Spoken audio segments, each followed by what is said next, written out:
Well, what's going on, Facebook family? It's your main man, Joe Dupree, in the building. 100 BLK, the Black Station, along with my brother Edward J. Brown in the house.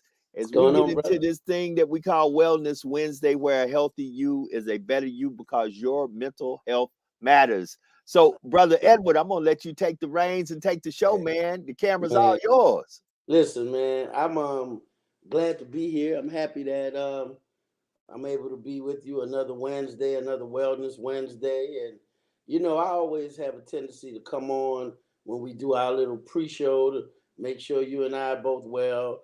That I have something that's been on my mind. So today, I kind of thought that we would look at the burdens of that we put on ourselves, the burdens that we have, that need for being accepted, the need of being a part. Maslow says one of the needs for survival is our need to be accepted, to be loved, to be a part of something. What happens and what does it feel or look like when we find ourselves in the middle of situations where we're not loved the way we want to be loved, we're not loved by the people that we want to love us, and the impact that it has on us as individuals. Mm. The thing that I had that made me think about this was I was reading a book the other day, and the book talked about the African Americans that came back to this country after World War II. And one of the stories that literally almost made me drop the book was the story of two servicemen who were so excited to come home.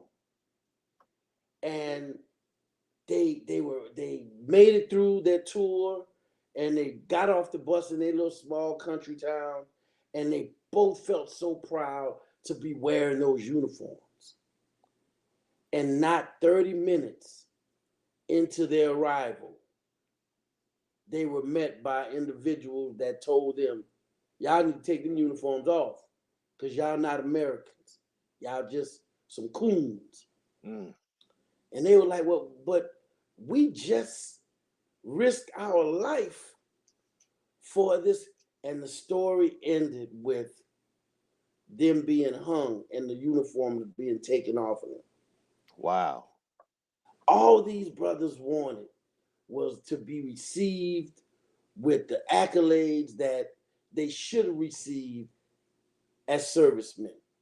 If you've been to any event, any sporting event within the past 3 to 5 years, there is a point at every sporting event where they say we'd like to acknowledge our military, our people who have been, serving this country, and please stand up for your recognition.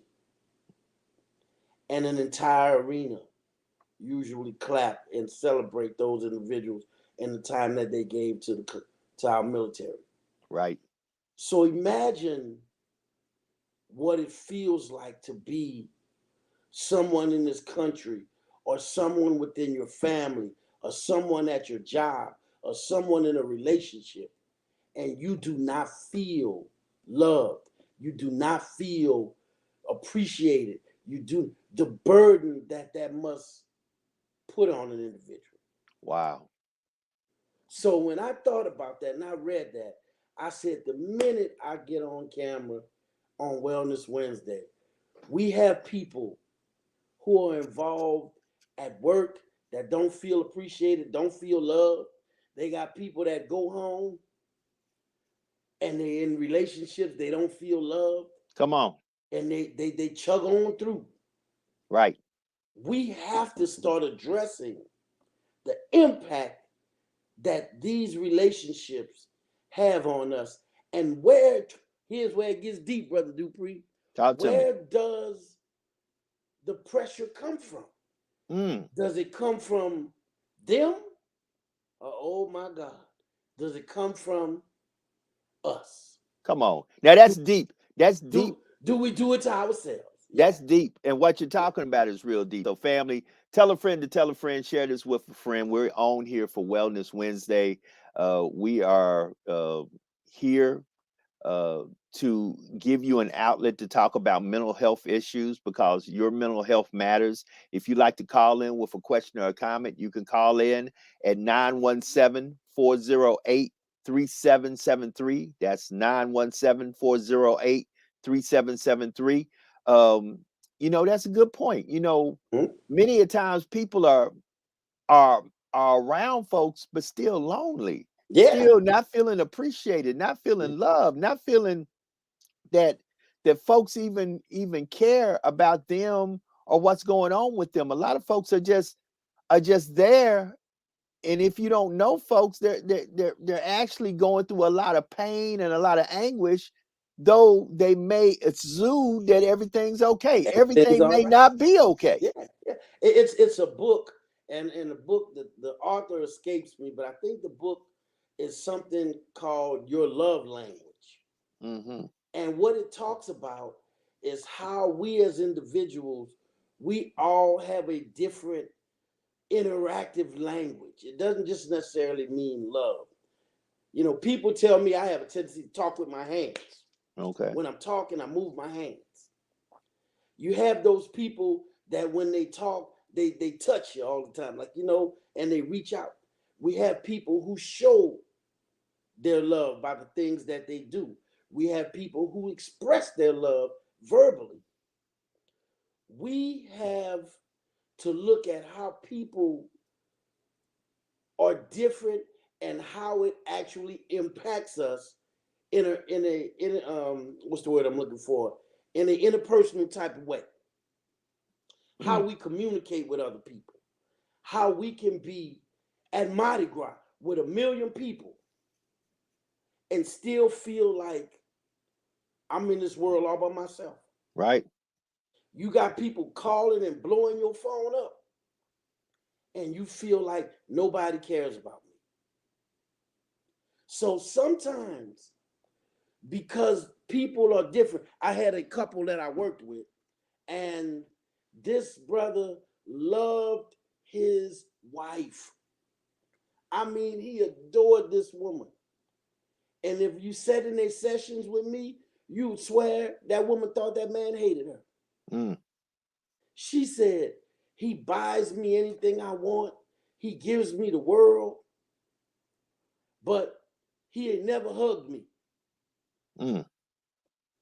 He don't spend time. He won't watch a television program with me. That'll tell you they were from a different generation. Correct. TV program with me. And he's looking and he's saying, you are everything to me. Well, I don't feel that way because all you do is spend money on me. You don't want to just hold my hand. And to her love language was different from his. Wow. He was one where he felt as long as she didn't have a care in the world, she was happy. For her, all I wanted was to sit on the couch and hold your hand and watch Wheel of Fortune. So I started to look at the toll that it was taking on him. Because to him, how did she come off? She came off as very ungrateful to him. I try to do everything I can to make you happy, and all you care about is us watching TV together. Right. You don't care nothing about me. So sometimes we put pressure on ourselves by our expectations. I tell people and couples that I work with, relationships are very simple. They're only about one thing: expectations. The relationships that expectations are being met, those are the good relationships. The one that expectations are falling short, Those people don't feel they have a good relationship. But sometimes, oh, brother Dupree, this is where it gets deep.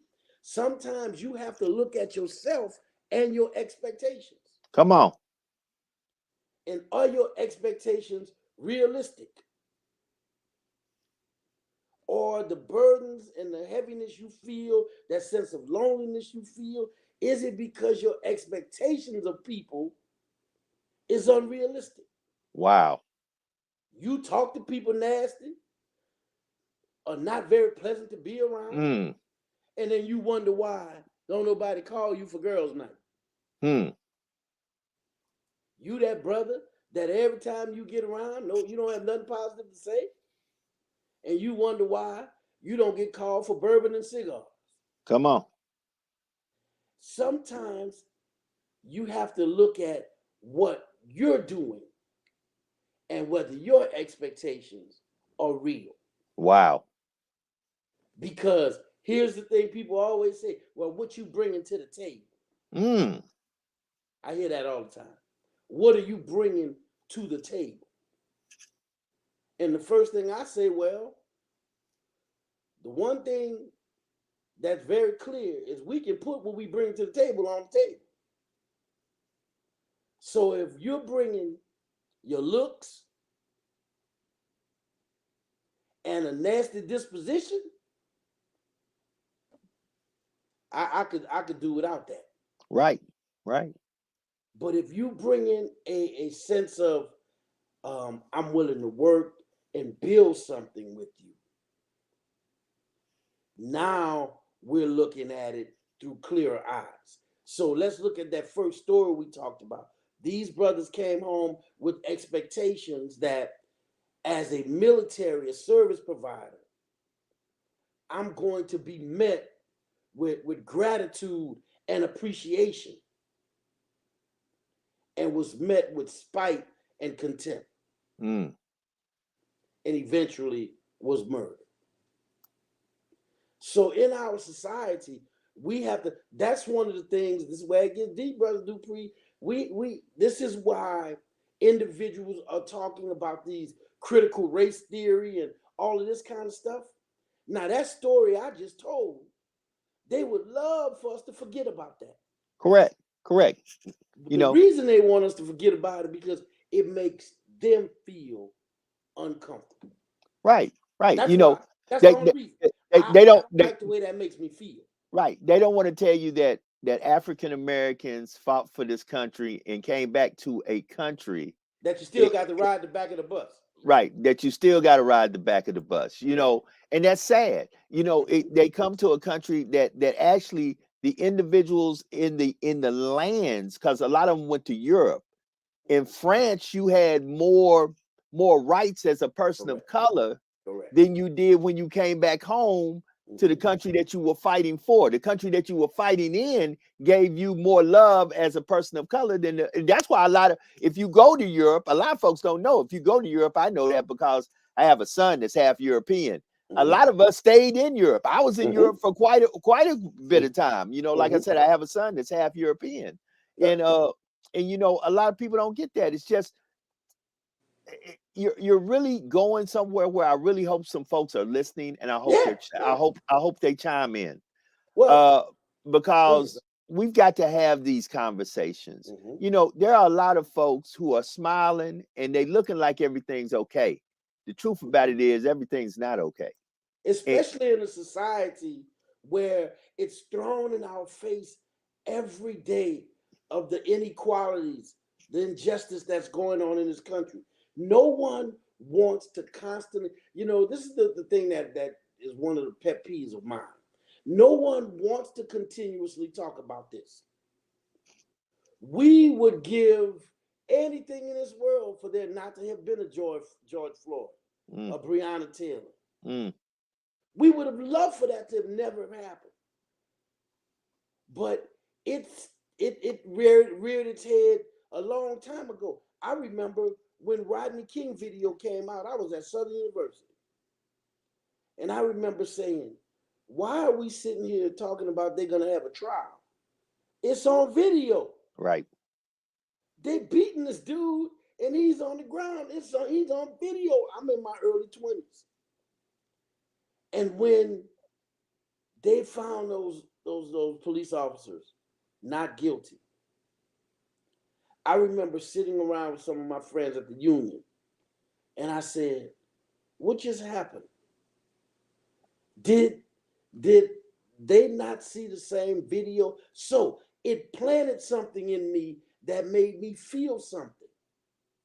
And what we're talking about tonight is that feeling that we have sometimes of not feeling appreciated, not feeling a part, not feeling loved. Now, in an ideal world, people would say, well, you don't need to worry about that. As long as you accept yourself, as long as you love yourself, that's all you need. Yeah, well, that's not quite true from a psychological perspective.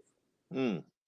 And here's the evidence from I have a T-shirt that say, "I'm a weld of movie quotes."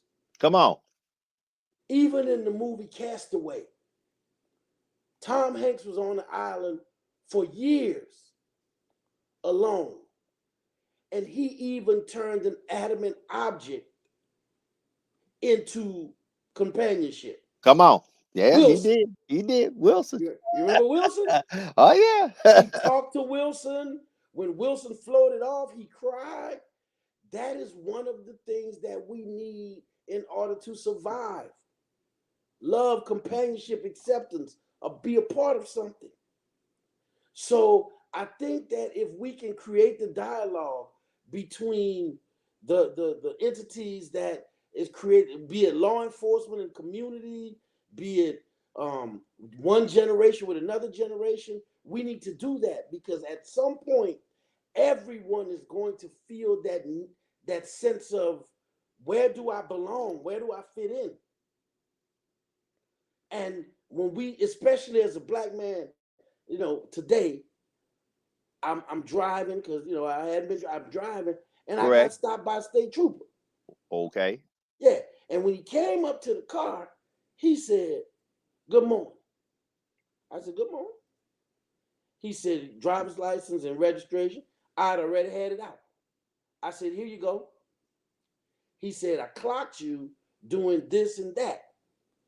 And without saying anything, he asked me, he said, "Did you just take your seatbelt off?" I said, "Yeah, I had to take my seatbelt off to reach into the glove compartment to get you my registration." "Oh, okay, because I was going to have to give you a ticket for no seatbelt." I said, "Yeah, I just took it off." Now, here's the thing about that. He could have easily not believed me Correct. and gave me a ticket for no seatbelt. He said, "I'll be right back." And when he came back, he said, "He go, slow it down. And I understand receiving this ticket is going to make what I'm about to say next seem a little redundant, but try to have a nice day." And I turned and I looked and I said, "You didn't even see my insurance card." And he said, "I believe you." Now, if this may sound weird, but to me, that was a positive encounter with law enforcement. Yeah. I walked away with a ticket, but he respected me as a human being. I respected him as a police officer and an individual doing the job. That could have easily been, well, I didn't see you with your seatbelt on, so I'm gonna give you a ticket for the seatbelt too. Correct. I can't reach my glove compartment with the Without seatbelt on. right. Without unloosening my seatbelt. So, but it didn't even get to that. So my thing and what I'm saying is, we as individuals in this country, African Americans, Hispanics, whatever it is, we have a sense of trying to fit in a society and a culture that does not seem to be very accepting. That has to be and weigh on our psyche at some point. Correct. Correct. Correct. Just like we're using the example also of walking into your home and feeling unappreciated. Come on. Come on. Walking into your home and feeling like, that was the song, "There's a Stranger in My House." Right. Right. You know, somebody made the quote, "Stop trying to please and make ungrateful people happy." Mhm, mhm. Yeah. At the end of the day, all you can do is all you can do. Correct. So what happens though, Brother Dupree, when it's that person that one, maybe you've invested a lot of time into. Hmm. Two, you love them. You Right. may really love them. Right. And it's not reciprocated. What happens when love doesn't love you back? Doesn't love you back. We're dealing with that in this country. People are dealing with it in relationships. People are dealing with it on the job. And it impacts our mental health. And to walk around with our eyes wide shut and pretend it doesn't exist does not make it go away. Correct. I Correct. listened to a brother on the radio today who was a doctor, and he said 75% of people who do not go to the doctor don't go because they don't want to know. Right. I'd rather not know. Right. The other Right. 25 don't go because of insurance or lack of. And I'm sitting there saying, well, you don't want to know. What? Right. But it's true. It's true. So the question out here is, what happens? And you use the term, I like it, when love doesn't love you back, or when what you're putting out is not reciprocated, Come on. because it doesn't necessarily have to be all about love. Come on. I hear people tell their friends all the time, "Why I always got to call you? Right. Right. Why Why do I you have got to to text? call me? Why do I have to text you first? Why I You know always got what? to text you first? Right. Why is it that if I don't reach out for you, I We don't don't hear talk." right, right. I don't hear Mhm, from you. You know, mhm. and people, and this is real life situations, Doc. And we gotta, Absolutely. and the people need to understand that because sometimes it's the little things that mess up everything. It's the small things. Hmm. Um, we just come out of a day that some people celebrate for gifts of love and Correct. but some people don't. Yeah. So like you said, people have to know your language. Yes. And sometimes that's what shows how much you care about somebody when you're willing to make the adjustments Absolutely. to speak their language, and it weighs on people mentally. Ab- Like I tell people all the time, a lot of us deal with enough mess 9 to 5 when we leave out our house to go to our jobs, to mhm. come back home and have to deal with that same level of craziness once you walk back in your house. Nobody wants to walk home to chaos and confusion. You deal with that enough 24/7 on the job. Absolutely. So what do you do when that's what it is? Mm, Because coming up through the ranks and being a clinician, I've had so many different clients over the years. And believe it or not, has a lot of women saying, "What?" There are women in this world that believe if a man doesn't hit them, he doesn't love them. wow. If he doesn't, if he don't show me he a man, he doesn't love me. Wow. Mm, And then here's the other side of that same coin. You have women who this man will give you, if you want a piece of the moon, he's gonna go look for a spaceship. okay. And then he just too nice. What? I don't even understand what that means. Too nice? What is too nice? He's too nice. I don't, everything I want. He just try to please me all the time. He's just too nice. Oh, okay. All right. I never really understood that comment. Now I've had several women over time try to explain it to me. Explain to me what too nice means. But I look at it in terms of love don't hurt. Not physically. Come on. Not physically. So we are sitting here today talking about where do we find that common area of I have to find inner peace even when the environment is not nurturing the inner peace that I'm desiring. Wow. Now, you know how significant that is. Mm, Where do I find that inner peace when the environment that I'm in is not nurturing the peace I'm seeking is pure chaos. That's true. You know, and then let's just be real about it. Here's another thing that kind of throws me to a different place. Many times in conversations like this, you'll have people of spirituality and people of religion throw the G factor or the J factor in. Mm-hmm. You know, they're gonna throw God or Jesus in the equation. Mm-hmm. And don't get me wrong, no matter what your spiritual beliefs is, I believe this all has a lot to do with a spiritual sense of Energy. an energy of Mm-hmm. understanding things. Mm-hmm. But here's the crazy thing. It's times like this, I'm glad that I know a brother like you. Because guess what? I need somebody who's got some professional Mm-hmm. training to not want to shut a Honda on me, Yeah. Yeah. but to look me in the eye and say, listen, because a lot of times people use spirituality and some forms of religion as their crutch to say, bad boy, bad girl, but I don't do that. Yeah. Yeah. And we got to stop that. We got to stop putting stuff on folks because understand this. And I laugh about this constantly when I watch other people's podcasts and I listen to other Mm-hmm. stuff, especially. And I'm not trying to down nobody. I'm just saying this. God has people that He has purposed to help you with certain issues directly. People like you, my friend. People who are there to do exactly what needs to be done from a professional studying, training, understanding point of view to say, look, I believe in God, but what you need right now is Yeah. not the preacher. Yeah. Yeah. You need a clinician. Absolutely. I tell people all the time, you know how many pastors we have on psychotropic medication? Come on. You know how many pastors we have that are seeing mental health professionals? Mm.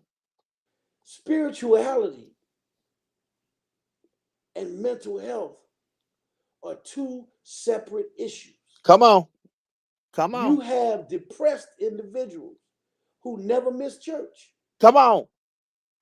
They're at church every Sunday, depressed. You have people with anxiety disorder. Every Sunday, they're at church, but they still have anxiety disorder. No, that can't be, man, because you know the joy of the Lord is my strength. Let Come me on, tell you man. That something. can't be what you saying can't be And real. and it also says that the Lord will provide. Ah, He will provide. He provide qualified individuals with training to help make the quality of life that he expect all of us to live as Christians come on. come into fruition. Come on. You know, he even says, if you do not plant, you will not be able to sow. That's it. That's it. You can't reap what you ain't You sowed. can't harvest. Right. You can't have the harvest. So my thing is putting things in place for us is what God does. Right. You can be the most spiritual person in the world, but man, if you and like you say, Brother Dupree, I don't step on nobody's toes. But Right. if you read the Bible, it's confusing sometimes.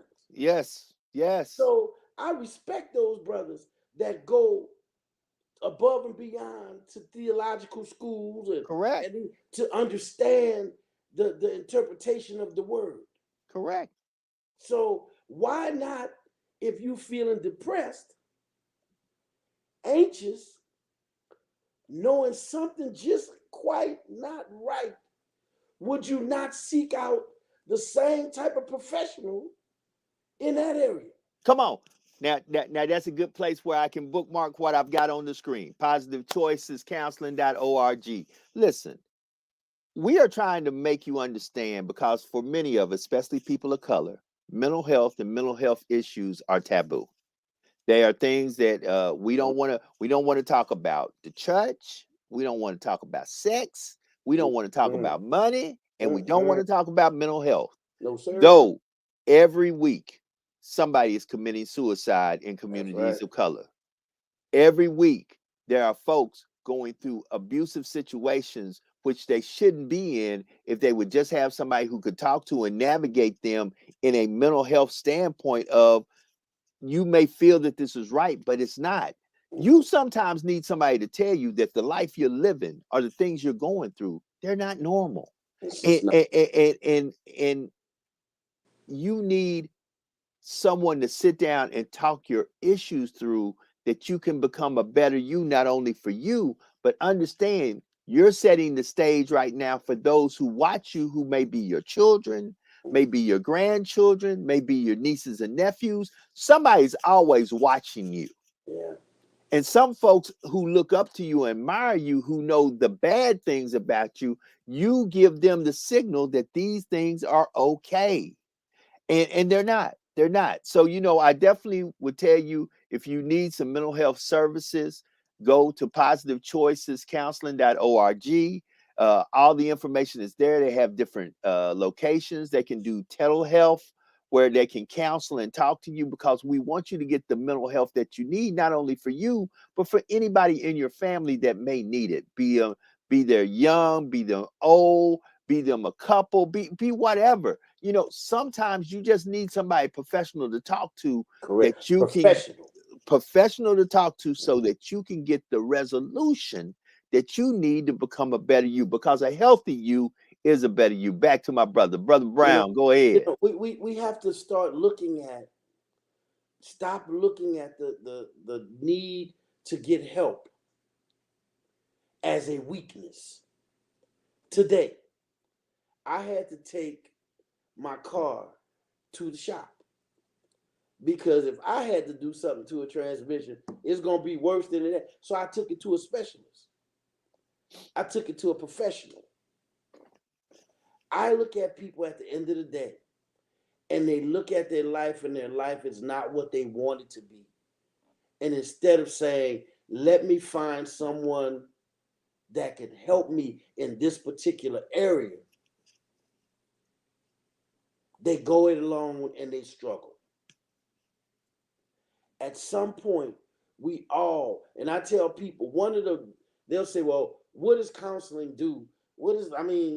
Counseling ain't nothing but talking. I said, no, you know what counseling is? Counseling is letting an individual know you don't have to go through this by yourself. Correct.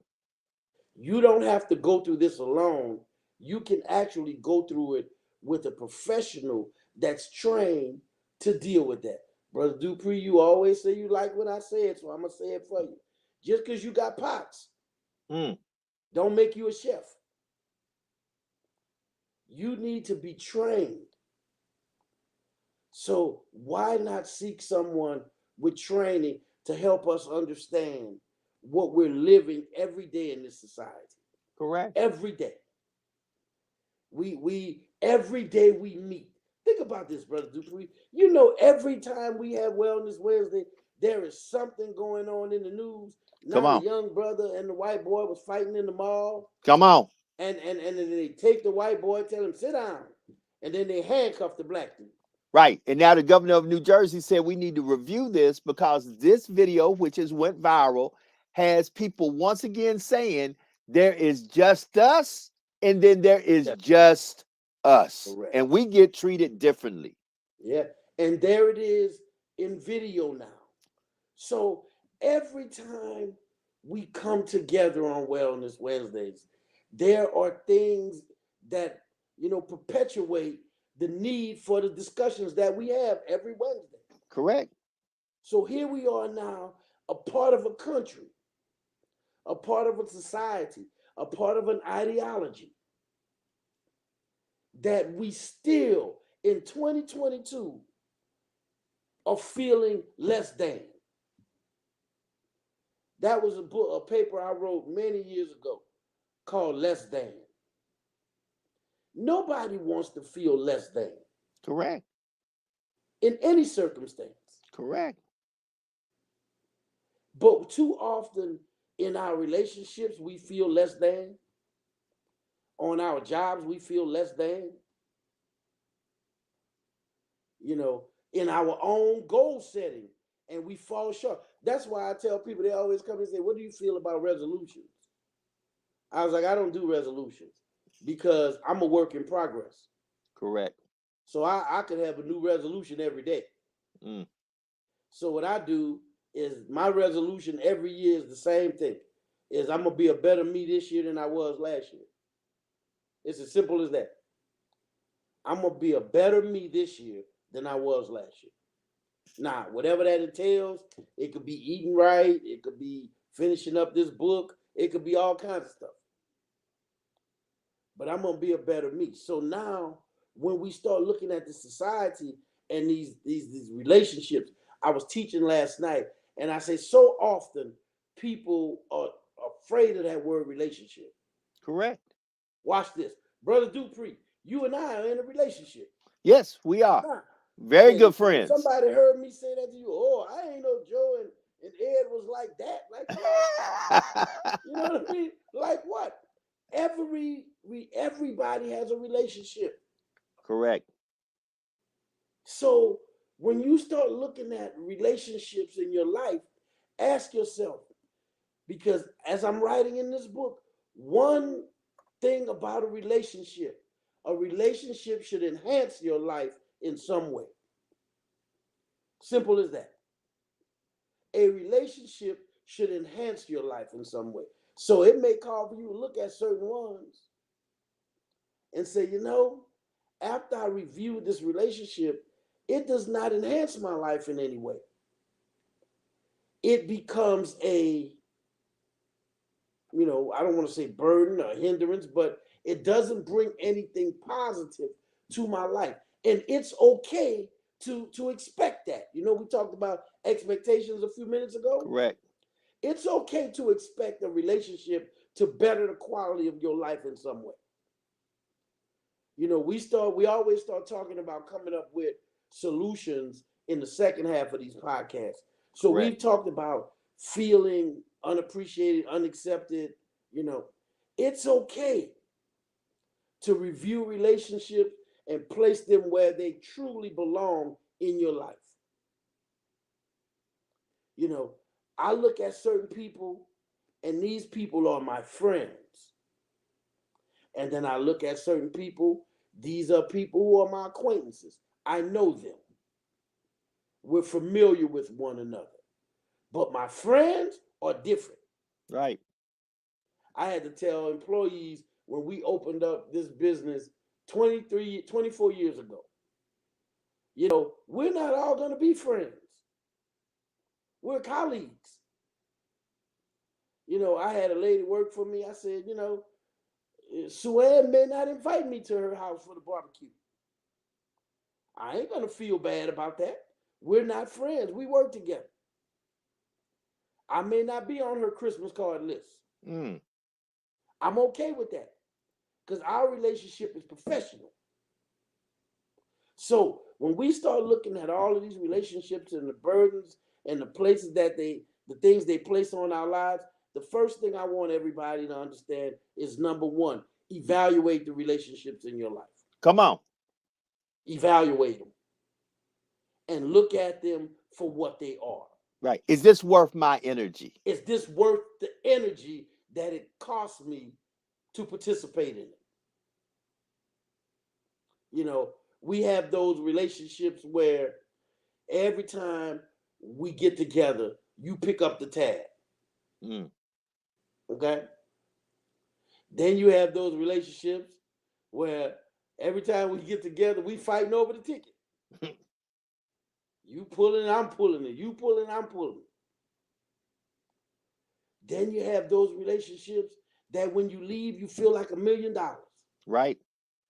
But then you have those ones that when you leave, you feel drained. Right.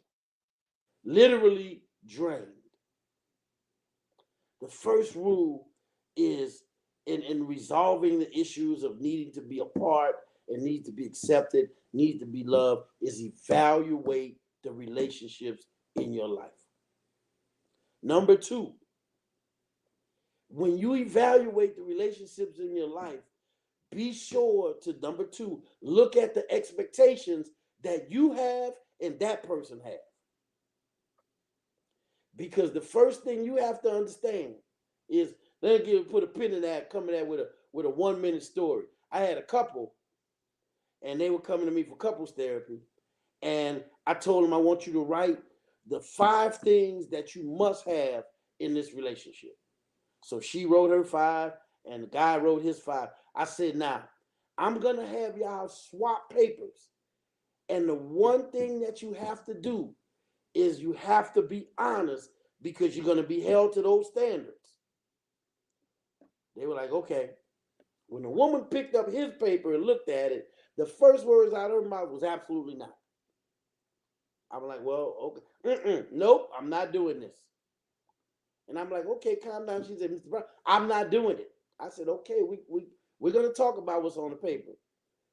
The number one thing on his page was he wanted to have sex twice a day. Oh my goodness. Every day. Okay. She said, you said, Mr. Brown, I have to be honest. I said, yeah. She said, I ain't got time for that. She said, we got 3 children. I work. She said, And then she said, on top of that, I just don't feel like it every day. And I looked at him and I said, now, what you need to be very happy about was she didn't look at you and say, okay, knowing she wasn't going to do it. Right. She was honest. So as we look at number 2 in evaluating the relationship, number 2 is look at the expectations you have and the one that the person in that relationship with you, be it co-worker, parent, child, friends, lovers, whatever, and ask yourself, is my expectations realistic? Or their expectations realistic? Right, right.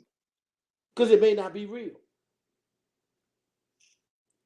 And when you do those 2 things, you are on track for finding peace. Because she said twice, because she will learn, or he will learn that, okay, that's their expectations. This relationship is going to always come up short because I can't do that. Right. But here's the thing, Brother Dupree, if you tell me something and you say you can't do it, guess what? I might not be happy about it, but I don't have but 2 choices, accept it or don't accept it. Correct. That's my 2 choices. Those are the truth about the matter is, correct. Now, here's what I always tell people. It's a difference between I can't and I won't. Correct. And many people miss that, and they don't understand that. See, in relationships, and I'm nowhere close to at the professional level you are. I'm just a host of this show. But I understand the following, that in relationships, there has to be some give and take. Correct.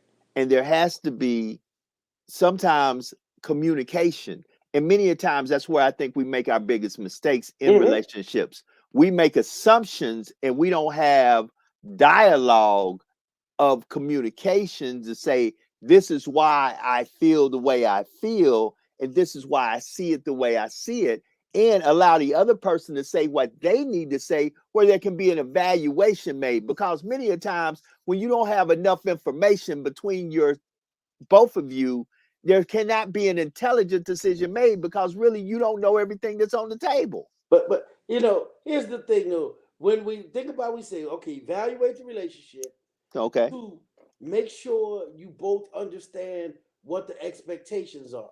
And to go back to what you're saying, Brother Dupree, unfortunately, when people are trying to be a part of something, we have a tendency to make promises we can't hold up to. I tell people all the time, in order to make people in a relationship with you happy, folks will tell you they could eat an apple and crap a fruit salad just to make you happy, instead of saying, I can't do that. Right. That's not within my scope. Right. But instead of doing that, what we'll say is, can you be loyal? Oh, absolutely. Yeah, I can be loyal. And you're not loyal. Can you be committed? And when actuality, they're not committed. So if we just say in the beginning, this is what I expect, Can you? No, I can't do that. Okay, now it falls back on me.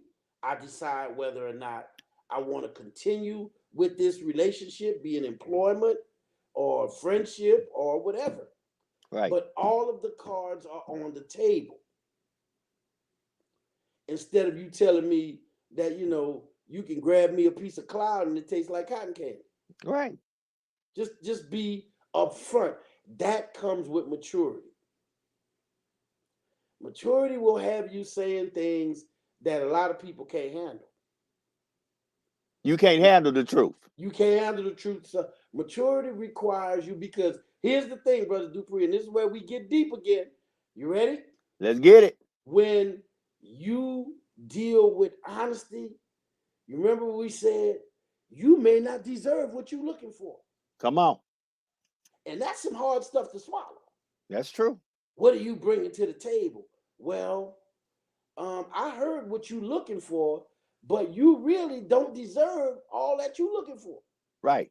Right. Now, I can't take you to Gucci, Louis, and spend all this money and only one of us working. Right. Right. There's only one revenue stream in the household. If I can, hey, that's wonderful. But I ain't going to be financing purses and financing shoes so you can have Red Bottom, Christian Louboutin, and I'm not doing it. Right. Now, you know that's hurt. Now, Brother Brown, you know what's hurtful about that? And here's what's funny to me. I always ask folks the following. Could you do it if I wasn't in the equation? And this might be going somewhere that some folks who are listening or who will come back and listen to this podcast will say, ugh. But I always ask myself, what are you trying to accomplish? And are you looking for a way out? Because sometimes folks will attach themselves to you, not because they like you, not because they want to get to know you. They really want to be vampires and suck you dry of your resources.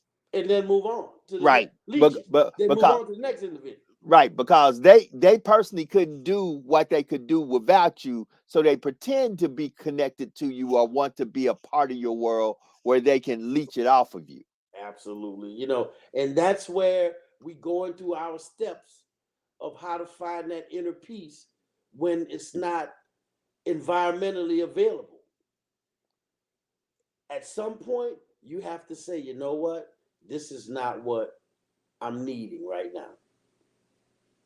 Because you have to start looking at your own inner self. Because what I always say is, I don't think, for me, you notice I'm just speaking for myself. Right. I would not want the this, that, and the other if I didn't have any money in the bank. Correct. That's me. But there's certain people that will step out looking like a brand new dime and don't have a dime. Right. We'll go broke trying to make themselves look important to folk who just as broke as they are. If that brings you your inner peace, then so be it. As long as it don't hurt nobody. It's not real smart from my perspective, but if it works for you, then do it. But for me, it don't work. Right. And I would be willing to say that this does not work. I mean, think about this. Like you said, a person just sent me a video today in Jackson, Mississippi. A young lady who attended a high school there jumped to her death in Jackson, Mississippi. There are people who are going through mental health crisis and mental health situations, and we've got to really start doing better, because you can't tell me that this lady wasn't crying out to somebody to please hear her, and nobody was listening or nobody was paying attention. And sometimes the sad thing is we're moving so fast and we're doing so much, we're not paying attention. Yeah. And many of our family members, our friends, folks we know are suffering, and then we're on social media with a thread that runs a quarter of a mile long saying, I can't believe this happened. I can't believe that. I think we've got to be more proactive than reactive.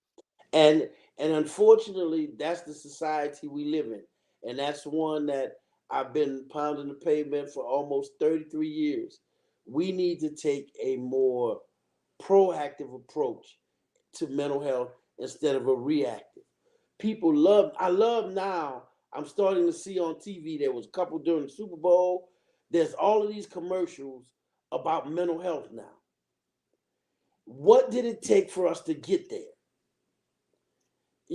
How many people had to die? So now I'm sitting there and saying, great, this is only one step in the right direction. Yes, we need to make mental health more mainstream. But now you can't keep cutting mental health services out of the budget, because pretty soon we have all these mental health service providers now and a small group of clients. But if you continue to cut the budget, we're going to have a whole bunch of mental health needy people and a few mental health providers. So we need to make this a holistic approach. We need to take a holistic approach to the treatment of mental health. And it starts at the top. We need our country, our government, to say that mental health is a priority, not just when there's a school shooting, but all the time. And we're going to stop making it almost impossible for qualified individuals to provide service to needy people. You got to jump through a hoop on one foot with a patch over your eye. Correct. I thank God every day that I'm able to jump on one foot with a patch on my eye. And the people who work with Positive Choices and work under the Positive Choices brand is able to do so as well. We're qualified individuals in the field of mental health service provision, and we do a great job. But right now, we need folks to start to do this evaluation of self and come up with an idea that this is what I need to do to make me a better me. Right. And you may find out when her expectation and your expectations are different, that the amount of energy you dump into or put into a relationship will be limited because it's not going anywhere. I had a guy, and when I spoke to him today about Valentine's Day, he told me, he said, well, I was at home watching the game. I'm like, oh, okay. He said, because my wife decided she was going to go out with her girlfriend. I said, oh, okay. And I could see on his face he wasn't happy about that. And, I didn't say anything because he didn't say anything else. But I saw that he was not happy that he spent Valentine's Day watching the basketball game and she chose to go out with her girlfriend. My thing is, I want everybody that watch this podcast or go back to watch this podcast to ask yourself, evaluate the relationships in your life. Come on. Check and make sure the expectations are one that you can accept and the people involved in the relationship with you can accept. And number 3, if you cannot put that relationship in its right perspective, I can't continue to give 100% of my energy into a bucket with a big hole in the bottom of it. Come on. That's true. That's just self-preservation. I cannot continue to do that. Now, Brother Dupree, that's not as easy as said and done for some people. Correct. It's not. If you need help understanding what toll a relationship is taking on your life, contact a mental health professional before it becomes a major source of depression, a major source of anxiety. It tears you down and keep you from being the best you can be.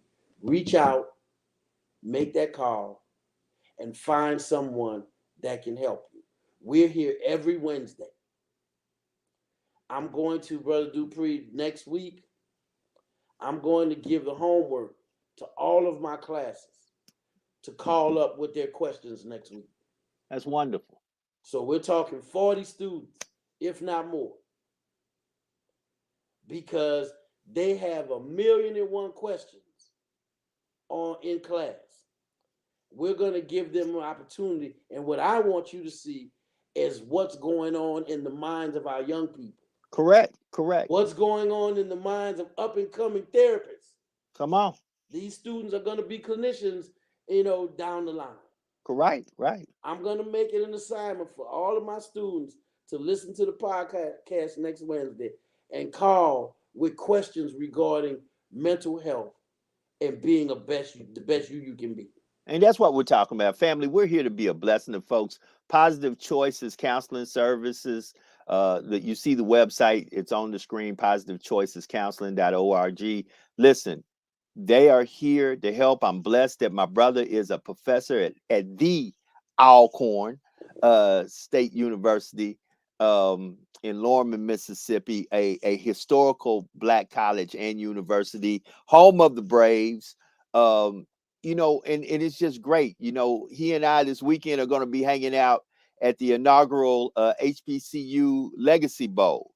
And families, I want to say this, even though tonight I got on my home state of the University of Tennessee Volunteers on, there are a lot of great institutions out there, but I always will tell you, definitely think about our historically Black colleges and universities, the Alcorns, the Jackson States, the Southern universities, the Grambling States, the Texas Southerns, the Prairie Views, the Pine Bluffs, the FAMUs, the Alabama States, the Alabama A&Ms, the Dillards, the Spelmans, the Morehouses, the Hamptons, the Xavier, the Howards, the Cheney U's, the Langstons, the Lane Colleges, the Fisk Universities, the Tennessee State Universities.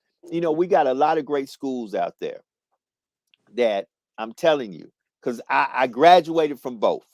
I've graduated from a PWI, as they call it, which is a predominantly white institution. I'm a Terrapin, Maryland Terrapin, and I can tell you right now, love that I'm a Maryland Terrapin, but I can definitely tell you there was a difference between my days at Maryland and my days at Grambling. And everybody who is somebody needs to get the HBCU experience in some shape, form, or fashion. It is a different vibe. I went to a HBCU when it wasn't popular, when it wasn't a thing that's on everybody's lip, when the vice president wasn't from an HBCU. Me and my brother, we were both into HBCUs in the 80s and in the 90s, when that was the place where you went when quote unquote a lot of folks felt like I didn't qualify to go to a PWI. So I went to where things were a little smoother financially. Right. Where we were supposed to go. Right. So, and let me tell you something. It was a great experience. Absolutely. It was times that I look back, I can tell you many folks, and being that it's Black History Month, I really want to emphasize that. Find out something about your Black history.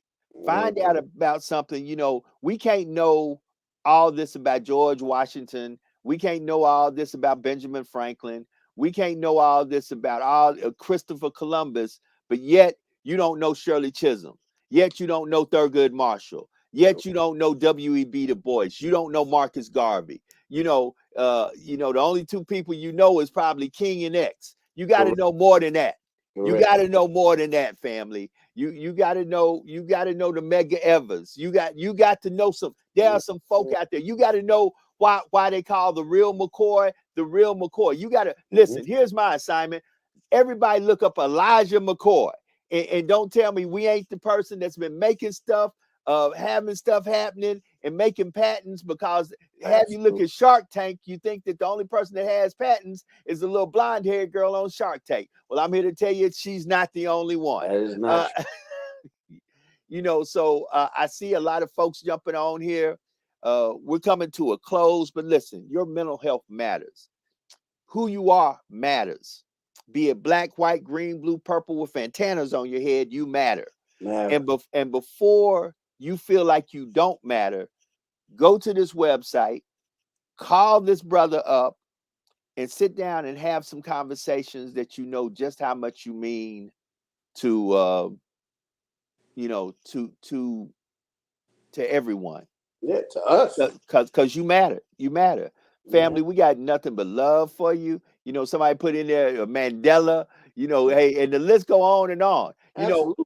You know, I'm in the Marcus state of Garvey. Louisiana, and I laugh about this all the time. A lot of people don't know that Huey Newton is from Louisiana. And I tell people, when it comes down to plaques and there are people, them by their movements, them by where they were at the time of the movements, but their birthplaces are places like Mississippi, Alabama, Tennessee, Georgia, South Carolina, North Carolina, Vein of the civil rights movement. That's right. Louisiana, places like that. Family, know thyself, love thyself, To thyself be understand, true. right, and understand it's okay not to be okay. That's right. It's okay. So, brother, I'm gonna let you close us out, man. Hey, look. Really appreciate you. So, ladies and gentlemen, my brother. Hey, listen, man. I appreciate everybody for tuning in. Please, every Wednesday, 8 o'clock, tune in for Wellness Wednesday. We are giving good information. We are serious about this platform. We are serious about helping you be a better you. Please, like my brother Dupree always say, tell a friend. That's it. And we'll see you guys next Wednesday. Peace, brother Dupree. I'll see you Saturday at the Legacy Bowl. Yeah, we're gonna be in New Orleans, family. We're gonna be catching some great HBCU football, and we're getting ready for football season. Is 200 and some odd days away, I know. And congratulations to the team that really. I didn't think the Rams were going to win, but congratulations to the Los Angeles Rams. I did believe they were the better team, but I just had a funny feeling that Joe Burrow was going to sprinkle some of that Joe Burrow magic, which he almost did. But congratulations to the Los Angeles Rams for winning the Super Bowl. My Steelers didn't make it, but we'll be back. And probably your team didn't make it. If you're a Cowboy fan, I know, I get it. I ain't gonna throw no shade on you, but we're getting ready for football again, and we're gonna enjoy some football this weekend. So listen, God bless. Keep it locked in. We'll be back next week for another Wellness Wednesday. We up out of here. Peace.